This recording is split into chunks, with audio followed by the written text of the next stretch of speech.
में हम बात करेंगे आईआर स्पेक्ट्रोस्कोपी पे कुछ एमसीक्यू टाइप क्वेश्चन के बारे में। तो पहला सवाल है, Hooke's law related the restoring force F two the displacement Q S. Hooke's law में जो रिस्टोरिंग फोर्स होता है और डिस्प्लेसमेंट होता है वो एक दूसरे से किस रिलेशन से जुड़े हुए होते हैं। ऑप्शन ए है F is equal to minus Q A, option B है F is equal to Q A, C है F is equal to K Q square, F is equal to minus K Q square. दूसरा सवाल है, vibrational frequency of I R active compound depend on. Vibrational frequency किस पे depend करती हैं। पहला option है फोर्स कांस्टेंट, दूसरा है मास ऑफ टू एटम, तीसरा ऑप्शन है बोथ ए एंड बी, चौथा ऑप्शन है नन।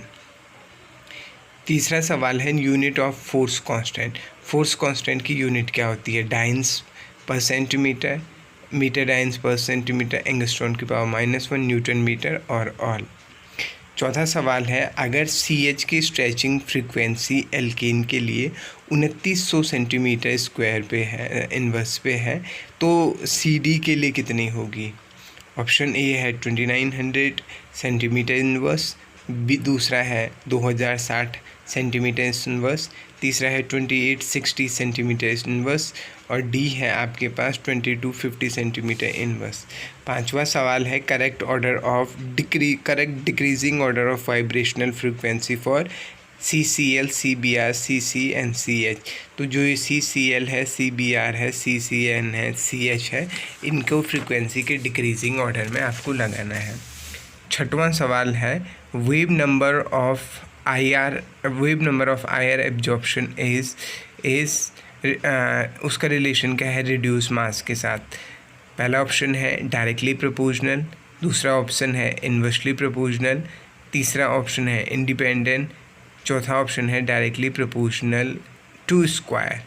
सातवां सवाल है, IR inactive compound is. IR inactive कौन है।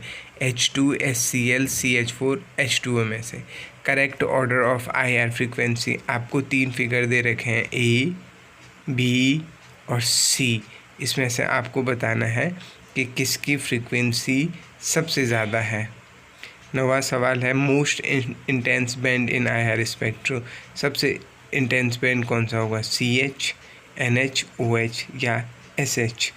10वां सवाल है, highest wavelength for X ray, UV, IR और रेडियो वेव।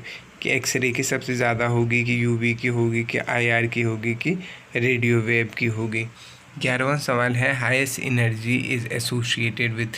सबसे ज़्यादा एनर्जी होगी UV की, विजिबल की, IR की या NMR की। 12वां सवाल है, cell in the IR spectro is made of. Cell जो होता है आईआर स्पेक्ट्रम में वो किससे बनता है, NaCl से, KBr से, बोथ से और नन से।